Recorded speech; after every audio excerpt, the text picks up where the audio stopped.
ছাদ বাগানের আপেল গাছগুলো থেকে যে আপেল হয় সে সমস্ত আপেল ঠিক এভাবে ফেটে যায় বেশ কয়েকটি কারণ। তার মধ্যে হচ্ছে দীর্ঘ সময় মাটি শুষ্ক থাকার পর হঠাৎ যদি অতিরিক্ত বৃষ্টিপাত হয়, বৃষ্টিপাতের ফলে আপেলের যে ভিতরের অংশ অতিরিক্ত জলের পরিমাণে ভিতরের অংশ বেড়ে যায়, কিন্তু বাইরের ত্বক বা প্রাচীর বাড়তে পারে না, তার জন্য ফেটে যায়।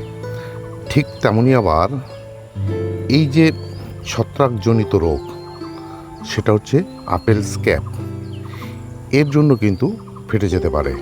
এছাড়া আপেল ফেটে যাওয়ার আরও একটি কারণ হচ্ছে পুষ্টির অভাব, বিশেষ করে ক্যালসিয়াম এবং বোরনের অভাবে কিন্তু ফেটে যেতে পারে। আর এই প্রতিকারের হাত থেকে বাঁচার একমাত্র উপায় হচ্ছে নিয়মিত এবং পরিমিত জল গাছকে দিতে হয়। মাটিতে দিতে হয় পুষ্টি, বিশেষ করে ক্যালসিয়াম এবং বোরন, বা গাছের মাটি যেন শুকিয়ে আসতে না পারে তার জন্য করে দিতে হয় মালচিং।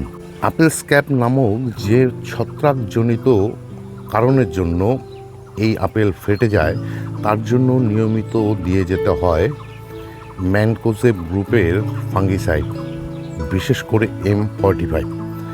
এবং এই M45 দিতে হয় যখন ফুল এবং পাতা আসতে শুরু করে, মানে বসন্তের কালে, সে সময় একবার দিতে হয়। তারপর দিতে হয় ফুল ফোটার আগে। তৃতীয়বার দিতে হয় ফুলগুলো যখন ঝরে গুটি ধরতে শুরু করে, সে সময় একবার। চতুর্থবার দিতে হয় গুটিগুলি যখন মার্বেলের সাইজ ধারণ করে, সে সময়। এছাড়া বর্ষাকালে মাটি যেহেতু নিয়মিত ভেজা ভেজা থাকে বা স্যাঁতস্যাঁতে থাকে, সে সময় কিন্তু নিয়মিতভাবে আপেলের গাছে ফাঙ্গিসাইড স্প্রে করে যেতে হয়। আর এটাই ছিল আপেল ফেটে যায় কেন, তার উপরে ছোট্ট একটি ভিডিও। এ ধরনের নিত্য নতুন টিপস পেতে চাইলে আমার চ্যানেলটি রান্তুর ছাদ বাগান অবশ্যই সাবস্ক্রাইব করে নেবেন।